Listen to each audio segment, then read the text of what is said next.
Hello coders. Welcome back coder X arena पे। तो जैसा कि हम लोग लास्ट में बात किए थे, आज हम लोग HTML से शुरू करने वाले हैं। तो आज हम लोग कुछ कोड करेंगे और HTML को और अच्छे तरीके से जानेंगे। व्हाट इज़ HTML, इसको समझेंगे। तो चलते हैं। जैसे लास्ट क्लास में हम लोग ने बात किया होगा कि कौन से सॉफ्टवेयर्स और कौन से एप्लीकेशंस के ऊपर हम लोग अपने कोड करने वाले हैं।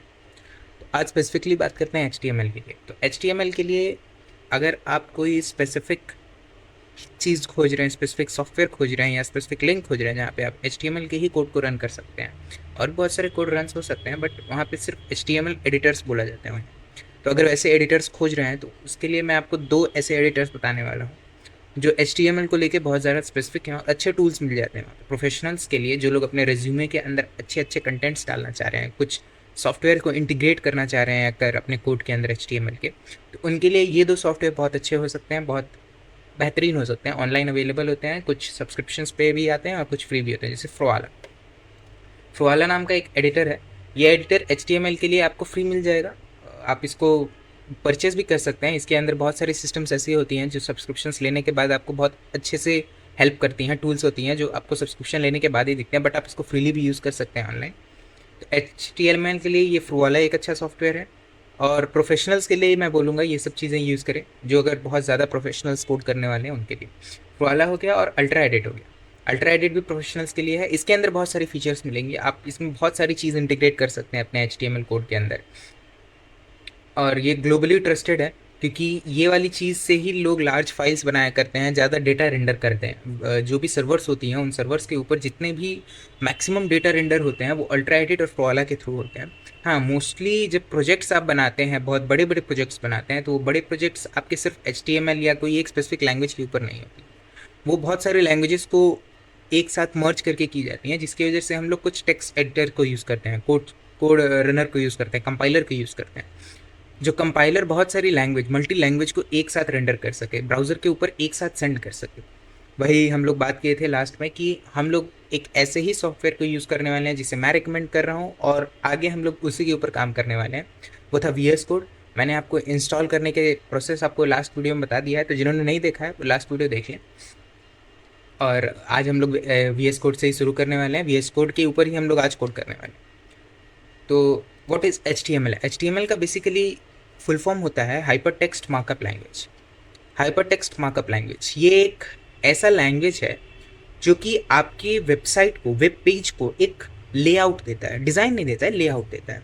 जैसे अगर आप इसको एक वेब पेज की तरह ट्रीट करें, जैसे ये वाला एक वेब पेज है, इस वेब पेज के ऊपर ये वाली चीज़ सबसे ऊपर लिखी होगी, उसके ठीक नीचे ये सारी चीज़ें रहेंगी, ये सब आइकन्स रहेंगे। ये सब जो लेआउट है, ये लेआउट का काम करता है HTML। फर्दर इस लेआउट को आप मीनिंग कैसे दे रहे हैं, डिज़ाइन कैसे कर रहे हैं, आप स्ट्रक्चर कैसे बना रहे हैं। जैसे यहाँ पे आपने लिखा ये ऊपर की लाइन हो गई, ये उसके नीचे की लाइन हो गई, ये इसके नीचे की लाइन हो गई, बट ये लाइंस बीच में कैसे आई? ये लाइंस एक बोल्ड है, एक स्मॉल है, और उसके बीच में फिट है, एक परफेक्ट गैप के ऊपर है, एक परफेक्ट लेंथ के ऊपर है। वो सारी डिज़ाइन, वो सब स्टाइल कहाँ से है? वो होता है CSS। CSS आपके वेब पेज को स्टाइल करता है, एंड फर्दर जावास्क्रिप्ट इसको लॉजिक देता है। तो आज हम लोग HTML से स्टार्ट करते हैं, फर्दर CSS और जावास्क्रिप्ट को हम लोग जब HTML कंप्लीट हो जाएगा तब उसके ऊपर मूव करेंगे। तो HTML का फुल फॉर्म जैसे मैंने बताया ये होता है हाइपर टेक्स्ट मार्कअप लैंग्वेज। हाँ, जो लोग अपने रेज्यूमे के अंदर अच्छे अच्छे प्रोग्राम्स डालने वाले हैं, प्रोजेक्ट्स डालने वाले हैं, वो लोग थोड़ा वेट करें, बहुत बेसिक से मैं चालू करने वाला हूँ, सबके लिए लेके चलूँगा। तो hyper text markup language note करना है तो नोट कर लीजिएगा। फर्दर अगर आप लोग बोलिएगा तो मैं PDF भी अपलोड कर दिया करूँगा। तो जैसे यहाँ पे विजुअल स्टूडियो कोड को आपने खोला तो आपके सामने कुछ ऐसा लेआउट दिखेगा। इस लेआउट के अंदर आपको बहुत सारी फंक्शन साइट्स में दिखेंगी, आपको बहुत सारे सिलेक्शन के ऑप्शंस मिलेंगे, यहाँ पे बहुत सारी चीज़ें मिलेंगी, यहाँ पे नीचे बहुत सारी चीज़ें मिलेंगी। सबसे पहले आपको क्या करना है, आपको एक फ़ोल्डर क्रिएट करना है अपने PC के ऊपर या लैपटॉप के ऊपर, जो भी आप यूज़ कर रहे हो। तो जैसे मैंने यहाँ पे न्यू फोल्डर करके एक फ़ोल्डर क्रिएट किया हुआ है, इसको रीनेम कर देते हैं। इसको मैं नाम दे देता हूँ HTML। ठीक है, HTML करके हो गया, इसको सिलेक्ट करेंगे। अब HTML नाम का फोल्डर आपके VS कोड के अंदर खुलेगा। खुला। अब इसके अंदर आपको एक नया फाइल क्रिएट करना है। तो यहाँ पे HTML का हम लोग ने जैसे फोल्डर बना लिया, इस फोल्डर के अंदर हम लोग को एक स्पेसिफिक फाइल क्रिएट करनी है। अब फाइल के नेम्स बहुत सारे हो सकते हैं। जैसे आपने HTML के अंदर एक नई फाइल बनाई, आपने फाइल का नाम कुछ XYZ रख दिया, बट ब्राउज़र को आपके फ़ाइल को अंडरस्टैंड करने के लिए उससे पता होना चाहिए कि आपका फ़ाइल जो है, आपका जो वेब पेज है, उसके अंदर आपके जितने भी फाइल्स हैं, क्योंकि आप यहाँ पे एक फ़ाइल बनाएंगे नहीं। जब आप कोड लिखेंगे तो यहाँ पे आपको मल्टीपल फाइल्स लिखनी पड़ेंगी। मैं आपको सारी फाइल्स लिखाना सिखाऊंगा और प्रोजेक्ट्स भी बनाएंगे मल्टीपल फाइल्स के साथ। बट उसके लिए आपको ये समझना होगा कि ब्राउज़र आपके फ़ाइल को कैसे रीड करता है। ब्राउज़र आपकी फ़ाइल को इस तरीके से रीड करता है कि ब्राउज़र सबसे पहले देखेगा आपके जो पूरे कोड है, आपका जो पूरा फ़ोल्डर है, उस फ़ोल्डर के अंदर उसे कोई ऐसा फ़ाइल तो नहीं मिल रहा है जिसका नाम कुछ ऐसे है कि वो उसको फ्रंट एंड पे रखना है। जैसे आपने बहुत सारी फाइल्स बनाई और लास्ट में नीचे रख दिया इंडेक्स। इंडेक्स का मतलब क्या होता है? आपके पूरे प्रोजेक्ट का फर्स्ट पेज। तो ब्राउज़र जो करेगा वो सबसे पहले पूरे फ़ोल्डर के अंदर इंडेक्स नाम से सर्च करेगा। उसे जैसे ही कोई फाइल इंडेक्स नाम से मिलेगी, वो वैसे ही उस फाइल को रन करेगा। आपने उसको भले ही सबसे लास्ट में लिखा हो, सबसे फर्स्ट में लिखा हो, उससे उसको मतलब नहीं है। ब्राउज़र आपके फर्स्ट पेज को खोलता है। इस वजह से हम लोग सबसे पहला अपना फाइल बनाएंगे ही इंडेक्स नाम से, ताकि हमें कोई फर्दर इशू ना हो। तो index dot H T M L, यहाँ पे dot H T M L लिखने का ज़रूरत क्यों पड़ा? Dot H T M L जो है वो एक एक्सटेंशन है। वो एक ऐसा एक्सटेंशन है जो आपके स्पेसिफिक ब्राउज़र को बताने वाला है कि आपका जो कोड है वो H T M L language के अंदर लिखी गई है। वो एच टी एम एल के सारे कोड्स को, सारे फंक्शंस को वो एक्सेस कर सकेगा। इसके लिए हम लोग चलते हैं, कुछ एक्सटेंशंस डाउनलोड करते हैं। जैसे हम लोग लास्ट में बात किए थे कि वी एस कोड के अंदर आपको बहुत सारी एक्सटेंशंस मिल जाती हैं, मल्टी एक्सटेंशंस मिल जाती हैं। उन एक्सटेंशंस में फ़िलहाल हम लोग जो यूज़ करने वाले हैं उसे कहते हैं लाइव सर्वर। आपको जाना है यहाँ पे, इस जगह पे, यहाँ पे सबसे फिफ्थ आइकन पे आप जाएंगे, यहाँ पे आपको सर्च बार मिलेगा। सर्च बार के अंदर आपको सर्च करना है live server, LIVESERVER। Live server के ऊपर आप जब सर्च करेंगे तो आपको यहाँ पे बहुत सारी ऑप्शंस मिल जाएंगी। इन ऑप्शंस में सबसे ऊपर फिलहाल आपको ये वाली ऑप्शन दिखेगी जिसके अंदर अबाउट दिस मच लोग यहाँ पे इंस्टॉल कर चुके हैं। उसके बाद यहाँ पे आपको 4.5 स्टार्स मिलेगी 517 पीपल्स के थ्रू। आपको इस वाले स्पेसिफिक लाइव सर्वर को आपको इंस्टॉल करने ला है। यहाँ पे आपको इंस्टॉल का ऑप्शन मिलेगा, आपको यहाँ से इंस्टॉल करना है और सेटअप हो जाएगा। इंस्टॉल करने में आपको भले थोड़ा टाइम लग सकता है, डिपेंडिंग ऑन वाईफाई, आप कौन से वाईफाई के ऊपर काम कर रहे हैं उसके ऊपर डिपेंड करेगा। तो यहाँ पे आपको इंस्टॉल कर लेना है। इंस्टॉल करने के बाद जैसे ही आप अपने HTML कोड के अंदर आएंगे, HTML कोड के अंदर आते ही अगर आप यहाँ पे कोई कोड लिखते हैं और उसको रन करने की कोशिश करते हैं, यहाँ पे आपको ऊपर रन का ऑप्शन मिल रहा होगा। रन करने की कोशिश करेंगे, उसके अंदर स्टार्ट डिबगिंग का ऑप्शन मिलेगा, स्टार्ट डिबगिंग। इस स्टार्ट डिबगिंग को करने के बाद आपका जो फाइल है वो स्पेसिफिक फाइल आपसे परमिशन मांगेगा कि आपके जो कोड को हम लोग कहाँ रन करें। लाइव सर्वर को तो लाइव सर्वर पे कोई ब्राउज़र चाहिए ना। तो आपके कंप्यूटर में या पीसी में बहुत सारी ब्राउज़र्स हो सकती हैं। जैसे मान लीजिए मेरे मेरे फ़िलहाल है माइक्रोसॉफ्ट का एज ब्राउज़र है और एक मेरे पास क्रोम है। तो मेरे से ये दो परमिशन मांगेगा कि मैं या तो क्रोम पे चलाऊँ या तो माइक्रोसॉफ्ट पे चलाऊँ। जैसे बहुत लोग के पास ब्रेव रहता है, फायरफॉक्स रहता है, तो उनसे ये परमिशन मांगेगा। आप परमिट कर दीजिएगा। आपको हो सकता है कि जैसे इंस्टॉल करने के बाद ये सेटअप करने के लिए आपको एक बार एप्लीकेशन क्लोज करके फिर से स्टार्ट करना पड़े, depending on what your wifi network is. ठीक है, यहाँ पे आइएगा। अब इसके बाद मैं आपको कोड लिखना सिखाता हूँ। आज एक बहुत बेसिक कोड लिखते हैं, बहुत छोटा सा कोड लिखते हैं। एक ऐसा कोड लिखते हैं जो कि आपको ये समझाने में मदद करेगा HTML आखिर होता क्या है। यहाँ पे आपको बस करना क्या है, मैं आपको फिर से बता देता हूँ कि VS कोड के अंदर बहुत सारी टूल्स आती हैं, बहुत सारा हेल्प मिल जाएगा आपको मल्टी लैंग्वेजेस में। फिलहाल HTML का एक छोटा सा यूज़ दिखाता हूँ। जैसे आपको यहाँ पे एक एक्सक्लेमेशन टाइप करना है। एक्सक्लेमेशन टाइप करते ही आपको यहाँ पे दो ऑप्शंस मिलेंगे, एक मिलेगा एमिट एब्रीविएशन करके और एक मिलेगा 3 एक्सक्लेमेशंस। आपको फर्स्ट ऑप्शन के ऊपर क्लिक करना है एंड दिस इज डन। यहाँ पे आपको ये जो छोटा सा कोड मिला है, ये होता है एक स्पेसिफिक पार्ट एक प्रोग्राम का। ये पार्ट आपको हर प्रोग्राम के अंदर लिखनी पड़ती है। जैसे अगर आप लोग बहुत सारी लैंग्वेजेस अगर किए होंगे तो आपको ये पता होगा कि हर एक लैंग्वेज के अंदर आपको एक छोटा सा ऐसा पार्ट रहता है कोड के अंदर जो आपको लिखना पड़ता है, मैंडेटरी होता है, उसके बिना कोड नहीं लिख सकते।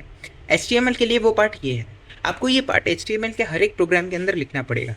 तो प्रोग्रामर्स का टाइम बचे, इस वजह से VS कोड की कंपनी ने ये वाली ऑप्शंस को VS कोड के अंदर डाल रखा है कि आपका टाइम बचे। इसलिए हम आपको एक बॉयलर प्लेट कोड दे देते हैं, जो ऐसा कोड है जो आपको हर जगह लगने ही वाला है। अगर आप कोड लिखने जा रहे हैं तो आपको ये लिखना पड़ेगा, उससे बढ़िया हम आपको लिख के दे देते हैं टू सेव आवर टाइम।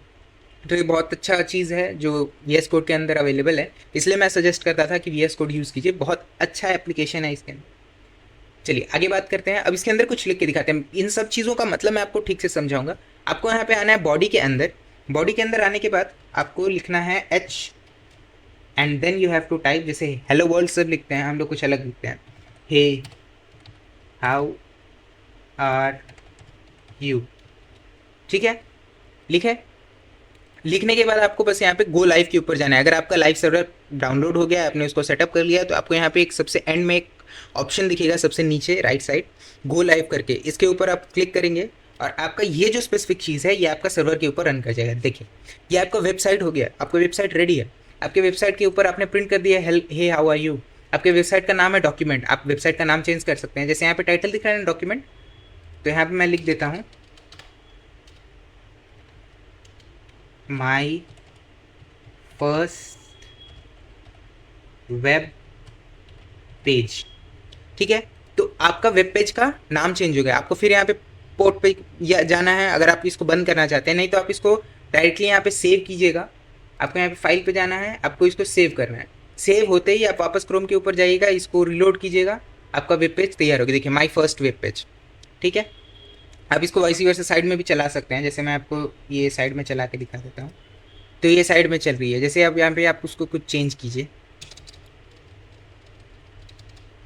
आप यहाँ पे लिखिए हेलो वर्ल्ड। ठीक है, अब इसके बाद इसको सेव कर लीजिए।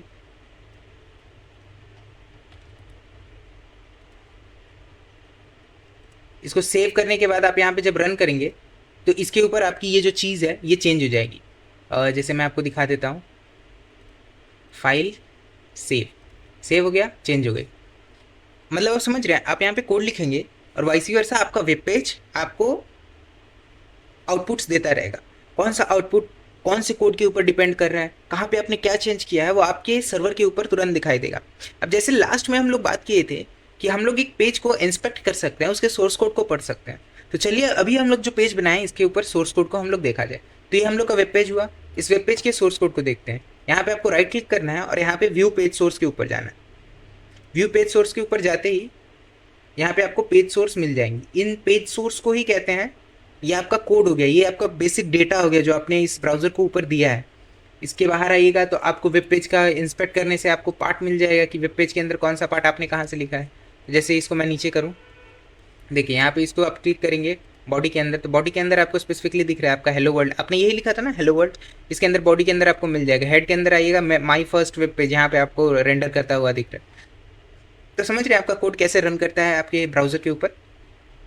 फिलहाल तो आज बस इतना ही करते हैं। नेक्स्ट क्लास में हम लोग क्या करेंगे कि आपके ये जो कोड है इस कोड को थोड़ा और बड़ा करेंगे।